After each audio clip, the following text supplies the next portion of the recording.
आज के वीडियो में ब्रेकआउट फेल होने के मेन रीजन बताऊंगा और आपको यह भी बताऊंगा कि ब्रेकआउट पे ट्रेड कैसे करें जिससे कि आप फॉल्स ब्रेकआउट से बचे और आपकी ट्रेडिंग स्किल में सुधार आए। तो चलिए गाइस, वीडियो की शुरुआत करते हैं। सपोर्ट और रेजिस्टेंस लेवल्स। सबसे पहले हमें सपोर्ट और रेजिस्टेंस लेवल्स को समझना होगा। सपोर्ट वह लेवल होता है जहां प्राइस नीचे गिरते हुए रुकती है और वहां से बाउंस बैक लेकर ऊपर की ओर आ जाती है, और रेजिस्टेंस वह लेवल होता है जहां प्राइस ऊपर बढ़ते हुए रुकती है और वहां से डाउन साइड में आ जाती है। ये लेवल बहुत महत्वपूर्ण होते हैं क्योंकि ये हमें बताते हैं कि प्राइस किस दिशा में जा सकती है। ब्रेकआउट तब होता है जब प्राइस अपने इंपॉर्टेंट लेवल जैसे कि रेजिस्टेंस लेवल पे जाती है और उसको ब्रेक करने के बाद प्राइस ऊपर की ओर निकल जाती है, उसे हम ब्रेकआउट कहते हैं। इसके विपरीत ब्रेकडाउन तब होता है जब प्राइस अपने इंपॉर्टेंट लेवल जैसे कि सपोर्ट लेवल के पास जाती है और उसको ब्रेक करने के बाद नीचे चली जाती है, उसे हम ब्रेकडाउन कहते हैं। फॉल्स ब्रेकआउट क्या है? फॉल्स ब्रेकआउट एक ऐसी स्थिति होती है जब प्राइस किसी इंपॉर्टेंट लेवल जैसे कि सपोर्ट लेवल को पार करती है और प्राइस रिवर्स करने के बाद वापस आ जाती है। इसके विपरीत जब प्राइस किसी रेजिस्टेंस लेवल को पार करने के बाद प्राइस रिवर्स करके वापस आ जाती है, प्राइस के इस बिहेवियर को हम फॉल्स ब्रेकआउट बोलते हैं। गाइस, अब आप फॉल्स ब्रेकआउट समझ गए। अब आइए समझते हैं रियल ब्रेकआउट क्या होता है। रियल ब्रेकआउट में प्राइस सपोर्ट या रेजिस्टेंस को पार करने के बाद अपनी डायरेक्शन में लगातार बढ़ती रहती है। एग्जाम्पल के रूप में, जैसा कि आप इस स्टॉक के चार्ट में देख रहे हो, प्राइस यहां से मूवमेंट करते हुए इस रेजिस्टेंस लेवल पे प्राइस आता है और इसको ब्रेकआउट करने के बाद कंटिन्यू उसी डायरेक्शन में चला जाता है, जिसको हम रियल ब्रेकआउट कहते हैं। जैसा कि हमको सिखाया गया है कि जब भी किसी चार्ट में ब्रेकडाउन हो तो हमको उसमें सेल पोजीशन बना लेना चाहिए। एग्जाम्पल के रूप में, जैसे कि हम इस चार्ट में देख रहे हैं, प्राइस यहां ऊपर से गिरती हुई आती है और यहां सपोर्ट लेवल को ब्रेक करती है। इस ब्रेकडाउन को देखते हुए लाखों रिटेल ट्रेडर यहां पे सेल करते हैं और प्राइस उनको ट्रैप करते हुए ऊपर को निकल जाती है, जिससे रिटेल ट्रेडर को नुकसान उठाना पड़ता है। ब्रेकआउट के केस में, जैसा कि हमको बताया गया है कि कोई भी स्टॉक जब रेजिस्टेंस लेवल को ब्रेक करे तो हमको वहां से उस स्टॉक में बाय पोजीशन बनाना चाहिए। एग्जाम्पल के रूप में, जैसा कि हम इस चार्ट में देख रहे हैं, प्राइस यहां पे इस रेजिस्टेंस लेवल को ब्रेक करता है। इस ब्रेकआउट पे लाखों रिटेलर्स यहां पे बाय करते हैं और प्राइस इनको ट्रैप करके नीचे की ओर आ जाती है। फॉल्स ब्रेकआउट बहुत सारे ट्रेडर्स के लिए भ्रम पैदा कर सकता है, जिसके परिणाम स्वरूप जब किसी स्टॉक में रियल ब्रेकआउट होता है तो ट्रेडर को लगता है कि यह भी कहीं फेक ब्रेकआउट तो नहीं है, जिसके चलते वह उस स्टॉक में अपना एंट्री नहीं बनाता है और प्राइस को देखते रह जाता है और प्राइस ऊपर को निकलती हुई चली जाती है और फिर बाद में उसे अफसोस होता है। तो आज का वीडियो हमारी ब्रेकआउट या ब्रेकडाउन कब फेल होता है और हमें ब्रेकआउट या ब्रेकडाउन पे ट्रेड लेने से पहले हमें चार्ट में क्या क्या देखना चाहिए जिसके चलते हम ब्रेकआउट या ब्रेकडाउन में ट्रैप ना हो। तो गाइज, जैसा कि हमने सीखा है कि एक ऑप्शन बायर को तभी प्रॉफिट होगा जब उस स्टॉक के प्राइस में तेजी से मोमेंटम आए। ऑप्शन बाइंग में मोमेंटम की जरूरत होती है। मींस जब आप किसी स्टॉक के ऑप्शन को बाय करते हो तो उस स्टॉक का प्राइस तेजी से ऊपर जाना चाहिए, तभी हमारा ऑप्शन मूव करेगा, तभी हम प्रॉफिट कर सकते हैं। और मोमेंटम ज्यादातर किसी स्टॉक में तभी आता है जब वह स्टॉक ब्रेकआउट अथवा ब्रेकडाउन करता है। इसी को ध्यान में रखकर 90% ट्रेडर किसी स्टॉक के प्राइस के ब्रेकआउट करने पे उस स्टॉक के ऑप्शन को बाय करना पसंद करते हैं और मैक्सिमम टाइम ब्रेकआउट फेल हो जाता है, जिसके कारण उन्हें लॉस हो जाता है।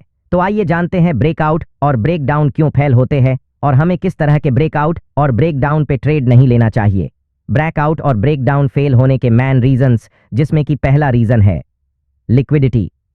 बिग प्लेयर्स जानबूझकर प्राइस को सपोर्ट या रेसिस्टेंसर लेवल के पार ले जाते हैं ताकि रिटेल ट्रेडर्स को फंसाया जा सके, क्योंकि बिग प्लेयर ह्यूज क्वांटिटी में बाय अथवा सेल ऑन ऑर्डर डालते हैं। एग्जाम्पल के लिए, अगर बिग प्लेयर को अगर 30 लाख क्वांटिटी निफ्टी 50 के कॉल ऑप्शन को सेल करना है तो उतना क्वांटिटी में बायर भी होना चाहिए, और मार्केट में बायर की संख्या उतना ज्यादा है नहीं है, जिसके कारण बिग प्लेयर उतनी बड़ी क्वांटिटी में सेल नहीं कर पा रहे हैं। तो बिग प्लेयर चाहते हैं कि कोई 30 लाख क्वांटिटी जो वे लोग सेल कर रहे हैं तो रिटेल ट्रेडर उसको बाय करे।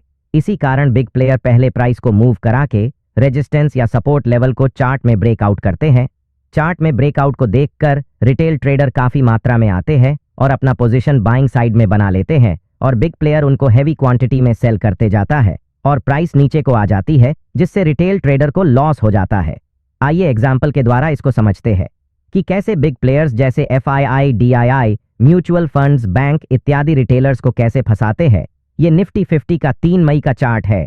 मार्केट गैप अप ओपन होता है और प्राइस ग्रीन कैंडल बनाते हुए ऊपर की ओर जा रही है और रेजिस्टेंस लेवल को तोड़ देती है। रेजिस्टेंस के टूटने पे मार्केट में रिटेल ट्रेडर आते हैं और उस प्राइस पे बाइंग ऑन ऑर्डर डालते हैं, जिससे मार्केट में बाइंग साइड में लिक्विडिटी काफ़ी इंक्रीज हो जाती है। लिक्विडिटी इंक्रीज होने के कारण मार्केट में बिग प्लेयर आते हैं और उस प्राइस पे हैवी क्वांटिटी में सेल ऑन ऑर्डर डालते हैं, जिसके कारण प्राइस रेड रेड कैंडल बनाते हुए नीचे को आ जाती है। ब्रेकआउट और ब्रेकडाउन फेल होने का दूसरा reason, any support and resistance near breakout और ब्रेकडाउन। इस कंडीशन में आपको यह देखना होगा कि अगर कोई स्टॉक ब्रेकआउट या ब्रेकडाउन करता है तो उसके पास में कोई रेजिस्टेंस या सपोर्ट तो नहीं है। अगर है तो इस कंडीशन में आपको ट्रेड को अवॉइड करना चाहिए, क्योंकि ऐसे कंडीशन में अधिकतर ब्रेकआउट अथवा ब्रेकडाउन फेल हो जाते हैं। एग्जाम्पल के द्वारा हम इसको समझने की कोशिश करते हैं। जैसा कि हम चार्ट में देख रहे हैं, यहाँ पे दो रेजिस्टेंस लेवल है, पहला इस पॉइंट पर एंड दूसरा रेजिस्टेंस लेवल इस पॉइंट पे है। जैसा कि आपको पता है, रेजिस्टेंस लेवल पे हमेशा सेलर एक्टिव रहते हैं। प्राइस ऊपर को निकलते हुए अपने पहले रेजिस्टेंस लेवल पर जाती है, सेलर वहां भी सेल करते हैं, लेकिन इस रेजिस्टेंस लेवल पे सेलर की संख्या कम होती है, क्योंकि इसके जस्ट ऊपर एक दूसरा रेजिस्टेंस लेवल है। तो कुछ सेलर सोच रहे होंगे कि हम दूसरे रेजिस्टेंस लेवल पे सेल करेंगे। जैसे ही प्राइस दूसरे रेजिस्टेंस लेवल के पास गई, वहां से सेलर्स एक्टिव हो जाते हैं और प्राइस नीचे की ओर फॉल हो जाती है। सेम ब्रेकडाउन के केस में अगर नीचे साइड में दो सपोर्ट हो तो इस कंडीशन में ब्रेकडाउन फेल हो जाता है। ब्रेकआउट और ब्रेकडाउन फेल होने का तीसरा रीजन, ओवरबॉट और ओवरसोल्ड मार्केट। यदि प्राइस पहले से ही बहुत ऊपर यानी कि ओवरबॉट कंडीशन में हो तो जो भी बायर प्राइस को लोअर लेवल पे बाय किया था वो अपना प्रॉफिट बुक करता है और हायर लेवल पे कुछ सेलर भी एक्टिव हो जाते हैं, जिसके कारण प्राइस नीचे की ओर आ जाती है। तो चलिए एग्जाम्पल के द्वारा इसको समझते हैं। यह निफ्टी 50 का 27 मई का चार्ट है। प्राइस एक लंबे ऊपर अपर ट्रेंड के बाद इस पॉइंट पे प्राइस अपने प्रीवियस रेजिस्टेंस को ब्रेकआउट करती है। जो बायर लोअर लेवल पे भी किए थे वो प्रॉफिट बुक करके निकल जाते हैं, जिसके कारण प्राइस यहाँ पे नीचे रिट्रेस करती हैं। मार्केट में सेलर इस प्राइस पे एंट्री करते हैं और हैवी क्वांटिटी में सेलिंग करते हैं, जिसके कारण प्राइस नीचे की ओर आ जाती है। सेम ओवरसोल्ड के कंडीशन में यदि प्राइस पहले से ही बहुत ओवरसोल्ड कंडीशन में है तो जो सेलर प्राइस को ऊपर के लेवल पे सेल किए थे वे अपना प्रॉफिट को बुक कर रहे होते हैं और नए बायर की यहाँ पे एंट्री होती है, क्योंकि प्राइस इनको काफी सस्ता मिल रहा होता है। अगेन प्राइस यहाँ से ऊपर की ओर चली जाती है या नीचे ओवरसोल्ड है, तो ब्रेकआउट या ब्रेकडाउन के बाद लोग मुनाफा बुक करने लगते हैं और कीमत वापस आ जाती है। ब्रेकआउट और ब्रेकडाउन फेल होने का चौथा रीजन, अचानक आई समाचार या घटनाएं। अचानक आई खबरें या घटनाएं बाजार की दिशा को बदल सकती हैं, जिससे ब्रेकआउट या ब्रेकडाउन फेल हो सकता है। एग्जाम्पल के रूप में 2020 में कोरोना की जो घटना थी, ऐसी घटना पे मार्केट सपोर्ट और रेजिस्टेंस को बिल्कुल रिस्पेक्ट नहीं करता है। ऐसे सिचुएशन में मार्केट सपोर्ट रेजिस्टेंस फॉलो नहीं करता है। ब्रेकआउट और ब्रेकडाउन फेल होने का पांचवा रीजन, अत्यधिक उतार चढ़ाव, वोलेटिलिटी। उच्च वोलेटिलिटी के समय प्राइस तेजी से बदल सकती है, जिससे ब्रेकआउट या ब्रेकडाउन फेल हो सकता है। हाल ही के समय में चुनाव के रिजल्ट का माहौल था, जिसके चलते मार्केट काफी वॉलेटाइल था। एग्जाम्पल के द्वारा हम इसे समझने की कोशिश करते हैं। यह निफ्टी 50 का 4 जून का चार्ट है। जैसा कि आप चार्ट में देख रहे हो, मार्केट ओपनिंग के साथ ही तेजी से नीचे की ओर जाता है और अपने इंपॉर्टेंट सपोर्ट जोन को ब्रेक करता है। सपोर्ट जोन के नीचे कैंडल भी क्लोज होती है, फिर प्राइस रिवर्स करके ऊपर साइड निकल जाती है। जो भी रिटेलर्स यहाँ ब्रेकडाउन को देखकर ट्रेड लिए वे सभी ट्रैप हो गए। तो आइए गाइस, अब हम यह जानने की कोशिश करते हैं कि किस किस कंडीशंस में हमें ब्रेकआउट अथवा ब्रेकडाउन पे ट्रेड लेना चाहिए, जिससे कि हम मार्केट से प्रॉफिट बना सके। First condition, breakout and breakdown after consolidation. जब किसी भी स्टॉक में प्राइस रेजिस्टेंस अथवा सपोर्ट लेवल के पास जाती है तो प्राइस को वहां पे टाइम बिताना चाहिए, मतलब प्राइस को रेजिस्टेंस लेवल के पास कंसोलिडेट करना चाहिए। आफ्टर कंसोलिडेशन जो कैंडल रेजिस्टेंस लेवल को ब्रेक करे वह ग्रीन कैंडल होनी चाहिए और उस कैंडल का साइज बड़ी होनी चाहिए।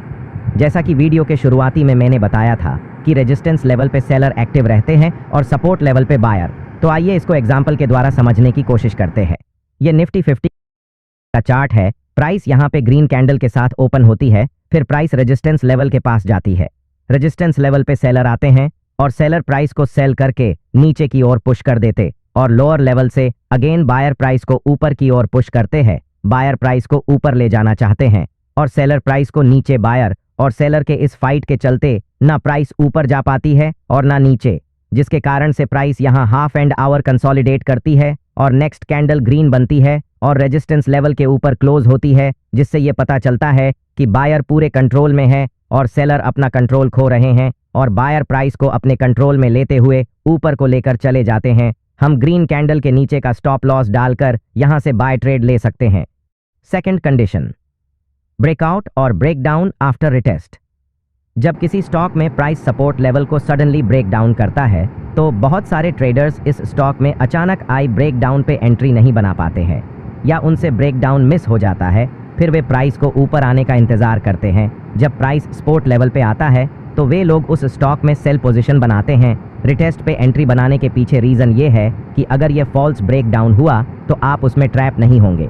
तो आइए इसको एग्जाम्पल के द्वारा हम समझने की कोशिश करते हैं। जैसा कि हम चार्ट में देख रहे हैं, प्राइस ओपन होने के साथ ही उसमें बायर का एंट्री होता है। बायर प्राइस को ऊपर की ओर ले जाते हैं, तभी मार्केट में ऊपरी लेवल पर सेलर आते हैं और प्राइस को नीचे की ओर पुश करते हैं। जब प्राइस सपोर्ट लेवल पर आता है, अगेन बार प्राइस को ऊपर की ओर ले जाने की कोशिश करते हैं, लेकिन प्रीवियस स्विंग को प्राइस क्रॉस नहीं कर पाती है। सेलर अगेन ऊपरी लेवल पर सेल करते हैं, जिससे सपोर्ट लेवल का ब्रेकडाउन हो जाता है। अगेन बायर प्राइस को ऊपर की ओर ले जाने की कोशिश करते हैं, जिसके चलते प्राइस सपोर्ट लेवल के पास आती है, जिसको ट्रेडिंग के लैंग्वेज में रिटेस्ट बोलते हैं। जो सेलर प्राइस के ब्रेकडाउन होने पर एंट्री नहीं बनाए थे, वे सभी इस पॉइंट पर एंट्री बनाते हैं। एक तो जो सेलर पहले से ही ऊपरी लेवल पर सेलिंग कर रहे थे, वह तो सेल कर ही रहे हैं। प्राइस के रिटेस्ट होने पर फ्रेश सेलर मार्केट में एंट्री करते हैं, जिसके कारण प्राइस दोगुनी फोर्स से नीचे की ओर आ जाती है, जिसके चलते प्राइस में बिग रेड कैंडल का फॉर्मेशन होता है और प्राइस तेजी से नीचे की ओर आ जाती है। आज हमने सीखा कि फॉल्स ब्रेकआउट क्या होते हैं, इन्हें कैसे पहचानें और इन्हें ट्रेड करने की रणनीतियां क्या हैं। यह एक महत्वपूर्ण रणनीति है जो आपको ट्रेडिंग में बेहतर निर्णय लेने में मदद कर सकती है। अगर आपको यह वीडियो पसंद आया हो तो कृपया इसे लाइक करें, अपने दोस्तों के साथ शेयर करें और हमारे चैनल को सब्सक्राइब करें ताकि आपको हमारे आने वाले वीडियोस की जानकारी मिलती रहे। धन्यवाद।